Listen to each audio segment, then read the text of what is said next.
તો એક જ વાત કરું, ગમે ત્યાં પ્રોગ્રામમાં જાઉં ને કે કુટુંબ પરિવારમાં એકતા રાખો, વ્યસનથી આગાર્યો, મા બાપની સેવા કરો, બસ આના સિવાય હું કોઈને કાંઈ ભલામણ કરતો નથી. કથાયું બેહાડો, મંદિર બનાવો, માંડવા નાખો. કથાયું તો બાપુ અત્યારે ગામો ગામ હાલે. કથા કોઈના માલપા ઉતરી એ મને દેખાડો તો ઉતરે નહીં. શું આપણે આ પૈસા ખર્ચીને કરવાનું શું? એક રામકથા આપણા ગામમાં બેહાડી હોય અને કથાનો વક્તા વાંચતા હોય અને રામ અને ભરતનો પ્રસંગ આવે અને ભાઈ ભાઈના પ્રેમનો જ્યારે પ્રસંગ આવે અને એ પ્રસંગ સાંભળ્યા પછી આપણા ઘરે જો ભાઈ ભાઈનો વિખવાદ હોય અને નાનો ભાઈ જો મોટા ભાઈને બથ ન ભરી લે તો બાપુ કથાનો કોઈ મતલબ નથી. નારાયણ કથા સાંભળ્યા પછી જો દેરાણી જેઠાણીના વિખવાદ ન મટે, હાહુ વહુના વિખવાદ ન મટે તો કથામાં ફાયદો કોને? મંડપ વાળાને, સાઉન્ડ વાળાને, કલાકારને, સાજિંદાને, તમારા ખિસ્સા ખાલી થાય. હું તો ના પાડું છું. ઘણા બધા અમારા કલાકારો ફોન કરે મને કે આવું ન કહેવાય. મેં કીધું કહેવાય તેને ખોટું થોડું હાલતા છે. એક છોકરાને 10 રૂપિયા નથી આપી શકાતા બાપુ, અને અમને તમે લાખો રૂપિયા આપો અને જો તમારા ઘર સુધી બાપુ આ ભજન જાય નહીં, કથા જો ઘર સુધી પૂગે નહીં તો બાપુ આનો કોઈ મતલબ નથી. નારાયણ, આ ભજન ને કથા ને ધૂન ને માંડવા ને ચારે બાજુ બાપુ આમ નકરી ભક્તિનો રાફડો ફાટ્યો છે. તો હું બધાને એમ કહું છું કે આટલી બધી ભક્તિ છે તો આ બગાડ કેમ નથી ઉભો રહેતો? બગાડ કેમ નથી અટકતો? 5 ગામ ભેગા બેહીને ધુમાડા બંધ જમે છે, લાખો રૂપિયા દાનમાં આપે છે. કોઈના રૂપિયા ખોટા છે એવી મારી વાત નથી, પણ હું કહેવા એ માંગુ છું કે આટલું બધું ધર્મ જો થતું હોય તો બગાડ તો ઉભો રહેવો જોઈએ કે નહીં? કેમ નથી ઉભો રહેતો? હગો ભાઈ હગા ભાઈને વેચ જમીન હાટું મારી નાખે. અરે જોવો તો ખરા ભલામણા, ગમે એની બેન દીકરીને ઉપાડી જવાની, છેડતી કરવાની, ગમે એના મર્ડર કરી નાખવાના, ગમે એનો ખિસ્સો ખાલી કરી લેવાનો, ગમે એની માથે ગમે એ કરવાનું. તો કેમ આ બધા માંડવા ખોટા છે? આ ભોળાનાથના મંદિરની પ્રતિષ્ઠા શું ખોટી છે? તો આમાં ખુશ શેની થાય છે? પૈસા ખોટા નથી, ધર્મ એ ખોટો નથી, ભગવાન ખોટો નથી, તો ઊભું કેમ નથી રહેતું? કઈક તો જોવું પડે કે નહીં? અને અંધશ્રદ્ધામાં તો હું તો મારા બાપ હાથ જોડીને કહું છું, એ તો જાતા જ નહીં. અમારે તો તમારે ત્યાં ગમે હોય, અમારે ત્યાં નકરું દાણા જોવાનું જ હાલે. અને કરોડપતિના દીકરા જોર આવે છે, આપણે એમ થાય તમારે તો મૂકાનો માર્ગ નથી, તમને શું નડે છે દાણા જોર આવો? કોઈ બાપુ કોઈ કર્મની ગતિ છે ને સીતારામ, કર્મની ગતિ છે ને એમાંથી કોઈ ન છોડાવી શકે. અને અત્યારે મને તો એમ થાય કોઈને કઈ નડતું જ નથી. આ તો સંતોષ નથી. વાહન મકાન રૂપિયા લોઢા હવામાં ઉડે, વગર દોડે વાતું થાય, હિલોળા કરે એવું નથી.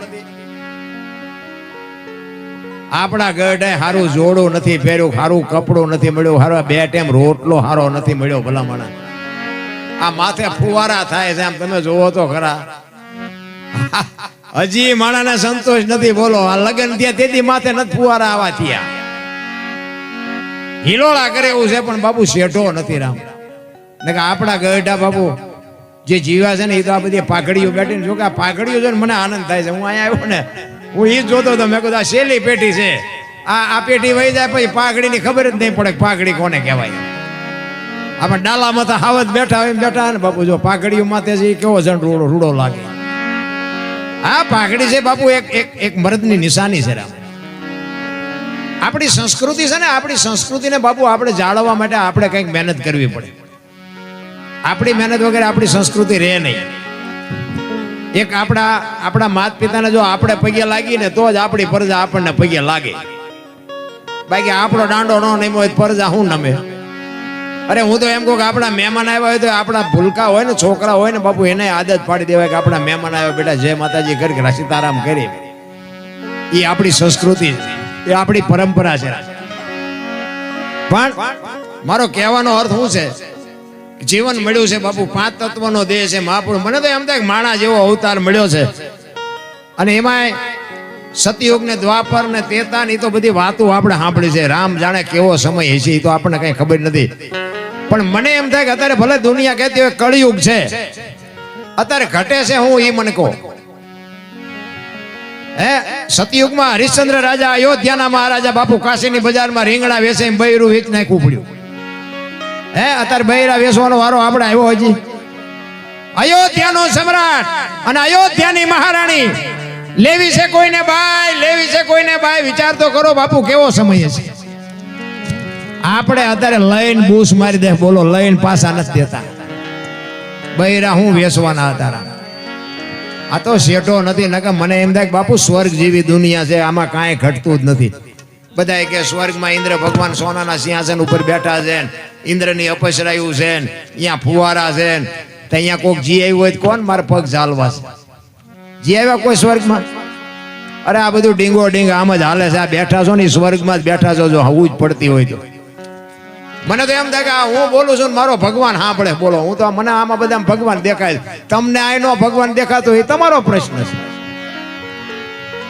મને તો એમ થાય કે મારો ભગવાન હું બોલું ને મારો બાપ સાંભળે. ભગવાન ક્યાં ગોતવાનો છે? તમે પોતે ભગવાન છો, પણ બાપુ દુનિયા એવી હળીએ સડી છે ને. હરિદ્વાર વાળા કે સોમનાથ જવું, પાવાગઢ વાળા કે દ્વારકા જવું, તો સાચું ક્યાં છે? સાચું છે અહીંયા કોઈ ગોતતા નથી. ભાણ કે તું ભટકીશ નહીં, મથી લઈ તારા અંતરમાં ઠીક કરીને બેહી જા, પછી કરવું પડે નહીં કાંઈ. આ બોલે બીજો નહીં, પરમેશ્વર છે પોતે. અકલ મઠા અવળા મથે બહાર જઈને ગોતે છે, અહીંયા કોઈ ગોતતું નથી. ગામનો રામજી મંદિરનો પૂજારી એકલો ટોકરી વગાડતો હોય, બોલો કોઈ અહીંયા ડોકાવા નથી જતું. અને ઓલા પણ તમે જુઓ ને દ્વારકા ને સોમનાથ ને પાવાગઢ ને તત્તણથી લાઈનમાં ઉભા રહે. બોલો તત્તણથી. એટલે પણ આ તમારા ગામમાં રામજી મંદિરમાં નથી મેળ પડતો? બોલો 360 દી મંદિરને ઉજળું રાખે છે, 2 ટાઈમ ભગવાનની સેવા કરે છે, ઈને કોઈ 10 રૂપિયા દેવા રાજી નથી. અને ઓલા પણ જાય ભાઈ વારો ન આવે ને તો કે વીઆઈપી દર્શન કરવા હોય 500 રૂપિયા થાય. બાપુ વીઆઈપી દર્શન કરાવો, બોલો ભગવાનને વીઆઈપી દર્શન કરાવવાના. હું તું તો જોવો હાલ્યું ગામનો રામજી મંદિરનો પૂજારી તમે જોવો તો 10 રૂપિયા હાટું વલખા મારતો હોય, એકલો બજારો ટોકરી વગાડતો હોય. અને ઓલા પણ તતણદી સુધી તેમાં ખાધા પીધા વગેરે ના ઉભા હોય. મને એમ થાય કે આમ તો જો આ બધું હાલ્યું ડીંગો ડીંગ, પણ આ બધું બાપુ એકદમ સમજાય એવી વાત નથી. અત્યારે આનો ફુગાવો છે ને એટલે બધાને એમ છે કે થોડા ઘણા વાપરવી એમ. તે દીએ બધાની હિસાબ થતી હતી, પણ ખિસ્સામાં જ કઈ નહોતું, જાય ક્યાંથી? એટલે તકલીફ હતી. એટલે મહાપુરુષોએ ઘણી બધી વાત કરી છે. હું તમને જેવો તમારી જેવી આનંદ કરાવીશ, હું તમને મોજ કરાવીશ. પણ આમાં કેવું છે કે મારી થોડીક તબિયત નરમ હતી ને, જો કે મારે છે 1-2 કલાકાર એટલે વાંધો નહીં આવે. પણ તમારા બધાની ચાહના, તમારા બધાનો ભાવ ખૂબ ખૂબ આભાર. કારણ કે આ એક પ્રેમ ભાવ છે ને, લાગણી છે ને, એ જ મોટી વાત છે. બાકી કલાકાર હું નથી. કલાકાર કોને કહેવાય ખબર છે? આ બધા નામ ભલે સડાવ્યા હોય કે આ કલાકાર છે, કલાકાર, પણ કલાકાર અમને ન કહેવાય. કલાકાર કોને કહેવાય? મા બાપ વગરનું કોઈક છોકરું હોય અને કોઈ એનો ધણી ન હોય ને પછી આપણને દયા આવે કે આનું કોઈ નથી, હાલો ને આપણે બધાને રાખીને ખવડાવી પીવડાવીને મોટો કરી, અને એને ફોલાવીને રાખવી, એને મોટો કરે, ને લગ્ન કરે, ને આપણો ઘર આખાનો વિશ્વાસ કેળવે, અને પછી આપણને એમ થાય કે આપણા ઘરનું કામ કરે, બધું કરતો હોય. પછી આખા ઘરનો વિશ્વાસ કેળવી અને પૈસા ને ઘરેણા ને તમારું એટીએમ કાર્ડ ને બધું ગોટો વાળીને ભાગી જાય, અને ઘર ધણીને નહીં પણ પોલીસ વાળાને હાથમાં ન આવે, એને કલાકાર કહેવાય. કલાકાર એને કહેવાય. પોલીસ ખાતાને ધંધે લગાડે ઈ કલાકાર. આ લઈ લઈને બૂસ મારી દે કલાકાર નથી. લ્યો નથી આપણને ખબર પડતી કે નો દેવાય. અત્યારે મને એક બાપુએ કીધેલું, એક સાધુ હતા ને, મને કે દરબાર તમે પૈસા કોઈ ન આપતા. મેં કીધું કેમ? મને કે દેશો પાછા નહીં આવે. મેં કીધું એવું થોડું હોય? તો મને કે દેજો, હું તો તમને ખાલી ટકોર કરું. જો આ સંતની ભાષા શું હોઈ શકે? એટલે આપણે હખણાત ન રહે ને. મેં બાપુએ ભલે ના પાડે, પણ આપણે અખતરો કરવો. પછી આપણને જાણ થયા પછી તો આપણે એવો માણા હોય એને જ આપીએ ને કે આ માણા પાસેથી તો આપણા પૈસા ખોટા ન થાય, અહીંથી તો પાછા આવે જ. એવા મેં 7 જગ્યાએ આપ્યા ને હાથે બૂસ માર્યા. બોલો 7 જગ્યાએ, હો 1-2 જાય નહીં, પણ 7 જગ્યાએ આપ્યા છે અને હાથે બૂસ માર્યા છે. અને આ માર્ગે ચડ્યા પછીની વાત છે. નકર બાકી હું ખટારો હાંકતો હતો, ખટારો ડ્રાઈવર હતો. તેથી કોકના પૈસા હું કઢાવી દેતો હતો, અત્યારે મારા બૂસ માર્યા. બોલ આ ઈ દુનિયા છે. ફોરમ હોય ફટકેલી, એને ચૂલે ચડવું પડે, પછી આવડ હોય અલબેલી, એને કોઈ નો પૂછે કાગડા. આ દુનિયામાં તમારું નામ થાય ને એટલે આ દુનિયા તમારી હાથીની અંબાડીએ ચડાવે, પણ જરાક ભૂલ થઈ જાય ને તો આ દુનિયા તમને ગધાડે ચડાવે. કોઈ ભરોસો નથી રામ. પણ ભજન સવારામ બાપા એટલે હાથ લાગ્યું એને કાળ કેમ લોભશે. ભજન છે ને, ભજન એકદમ સમજાય એવી વાત નથી, પણ ભજનના ભરોસે રહેવાની વાત છે. આ ઈશ્વર છે તો છે, નથી તો નથી. આ મંદિરમાં તમે ભોળાનાથની પ્રતિષ્ઠા કરી અને બેહાડો કે ભોળોનાથ છે તો છે અને નથી તો નથી. બસ મુદ્દો આટલો છે. બાકી તમારે કોઈ પુરાવો કોઈની પાસે કાંઈ છે જ નહીં. હું તમને એક જ વાત કરું કે ભોળાનાથની પ્રતિષ્ઠા કરી, આપણે શિવલિંગને બેહાડ્યું. એ હમણાં વાત કરતા મેં એક પત્રિકામાં વાંચ્યું કે એક દીકરી શિવલિંગ લઈને આવતી અને પાણી પીવા માટે એને ઘાસમાં બાપુ શિવલિંગને મૂકી અને પછી પાણી પીને આવ્યા પછી શિવલિંગ બાપુ ત્યાં સ્થિર થઈ ગયું. ઈ આ જળેશ્વર મહાદેવ. અને પછી ઘણો સમય એ કે અપૂજ રહ્યા પછી માલધારી ઢોર ચારતો હશે અને એને આ દેખાણું. ઘણી જગ્યાએ બાપુ, આ એક જગ્યાએ નહીં પણ મેં તો એવા ઘણા દાખલા જોયા છે કે માલધારીએ બાપુ આ શિવને કેટલી જગ્યાએ, અમારા વાંકાનેરની બાજુમાં જડેશ્વર મહાદેવ છે, અહીંયા બાપુ એ ભોળાનાથ ને માલધારીએ જ બાપુ અહીંયા જાગૃત કર્યું હતું કે એક ગાય અહીંયા વરી જતી હતી અને ગાયના ઘરધણી એમ કહેતા હતા ગોવાળને તું અમારી ગાયને દોઈ જા. ઓલો ભોળિયો ભગવાનનો માણા ઈ કે પણ હું તમારી ગાયને હું કામ ને દોઉં, મારે ઘણી ગાયું છે, મારે ઘણું દૂધ છે, હું તમારી ઈ કે પણ તો અમારી ગાય દૂધણીની એક ટીપું દૂધ ન હોય. ગોવાળ વિચાર કરે કે આવું બને કેવી રીતે. અને ઈ ભોળિયાનાથના ઈ જ્યારે આમ ધણ વળ્યું ને ગામમાં એટલે ગાય આખી આમ જુદી પડી ગઈ. અને ઈ ભોળાનાથનું મંદિર હતું ને, ઈ જે શિવલિંગ હતી આમ કચરાની માલિકો, અને અહીંયા જઈને ગા ઊભી રહી ગઈ અને આખી ગા ભરી જ અહીંયા. અને ગોવાળને નક્કી થયું કે આ કાંઈક છે. અને એ બાપુ અહીંયા જોયું ને એ શિવલિંગ નીકળ્યું ને એ જડેશ્વર મહાદેવ. અત્યારે તમે કોક દી અહીંયા જાઓ વાંકાનેરની બાજુમાં જડેશ્વર, એવું જોરદાર બાપુ. એ તેથી બાપુ એક માલધારીના દીકરા એ જાગૃત કર્યું છે. એટલે એ માલધારી આ જોઈ અને પછી આ બાપુ આ ભોળાનાથનું બાપુ જાગૃત થયું અને પછી જ બાપુ આ વાત. જોકે મને ઘણી બધી વાતો કરી, હું તમને મોજ આવે એવો આનંદ કરાવીશ, પણ એકાદ બે ભજન લઈને પછી હું તમારી વાત કરીશ. કારણ કે ભજન છે ને, ભજનમાં તમને નહીં સમજાય બહુ. એટલે મને બધા બોલાવે છે ને એનું કારણ જ એ છે, હું આ બોલું છું ને એ સીધે સીધું લાગે છે, આ ઓનલાઈન છે એટલે મને બધા બોલાવે છે. પણ સાચું ખોટું મારો રામ જાણે હો. આ હું જે બોલું છું ને એ હોય 100% સાચું છે, કે વ્યામમાં ન રહેતા. હા, રામ વનમાં ગયા હતા એ આખી દુનિયા કહે છે એટલે હું કહું છું. બાકી રામ વનમાં ગયા ત્યારે હું અહીંયા નહોતો. હા, ફોન ન કરતા. હા, આ તો એના આધારે જીવવાની વાત છે ભાઈ. હા, રામ થઈ ગયા કે ન થયા હોય એ મારો રામ જાણે. કૃષ્ણ આવ્યો હોય કે ન આવ્યો હોય મારો રામ જાણે.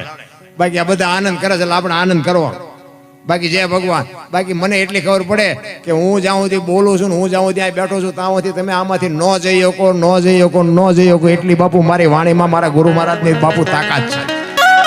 એ આપણી ગેરંટી છે. કહેવાનો મારો મિનિંગ વાણીની તાકાત. મારા ગુરુ મહારાજના કંઈક આશીર્વાદ, મારા મા બાપની કંઈક કૃપા, ને કે મારી કોઈ એવી હસ્તી નથી બાપુ. મેં તો નકરા ઝઘડા ને બાજવા સિવાય મેં ધંધો જ નથી કર્યો. ખટારાનો ડ્રાઈવર અને નકરું બાજવાનું જ કર્યું હતું. અમે 4 ભાઈ હતા, એમાં હું સૌથી નાનો હતો. મારા બાપાએ લાડ બહુ કરાવ્યા અને મને એમ હતું કે આપણા બળથી હાલે છે. એ તો અત્યારે ખબર પડી કે બાપાની આબરૂને લઈને હાલતું હતું. હા, આમાં પાછું બધું ઘણા ફળ ના બીજાના નામના વેચાતા હોય. પણ નકરા માર્યા છે એવું નથી હો, મેં મારે ધરીને ખાતો છે. હા, આપણે નકરા કે માર્યા છે એવું છે, મારે ખાવો પડે તો જ ખબર પડે ને કે મારમાં જેવી ભી પડે. અનુભવ તો બધા હોવા જોઈએ. એટલે તમે કોઈ અનુભવ ન કરતા. અને કારણ કે હવે છે ને સમય ભણવાનો છે, બાજવાનો નથી. ભણી ગણીને બાપુ એજ્યુકેટર થાવ. તમારો દીકરો ડીએસપી હોય, તમારો દીકરો એએસઆઈ હોય, તમારો દીકરો બાપુ કલેક્ટર હોય ને તો દુનિયા તમારી પાસે આવીને તમારી વાંય ફરશે. બાકી તમારો દીકરો કોઈનું મર્ડર કરીને જેલમાં જશે ને તો તમારી કોઈ ખબર લેવા નહીં આવે. હા, ઝઘડાનો સમય નથી, કારણ કે એ સમય વિયો ગયો. અત્યારે સમય એજ્યુકેટર બહુ. અને હું તો એમ કહું હાથ જેટલા બને ને એટલા હાથ જોડજો. એમાં આપણે કાંઈ નથી નાના બાપના થઈ જતા.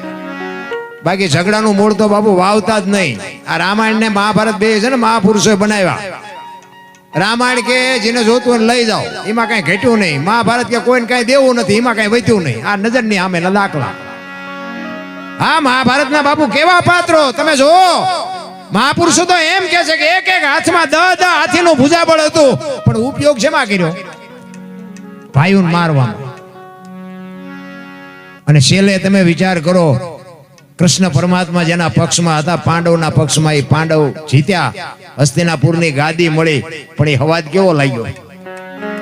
એ કે હાલો હવે હેમાળે હાડ ગાળવા. બાપુ હસ્તિનાપુરની ગાદીએ એમને નો હંગરાય. ધર્મરાજા જેવો ધર્મરાજા પોતાના હકને લડવા માટે પોતાનો પ્રાણ ખોયા પછી આ 5 ફૂટ એને જગ્યા ન મળે. બાપુ શું કર્મની ગતિ છે.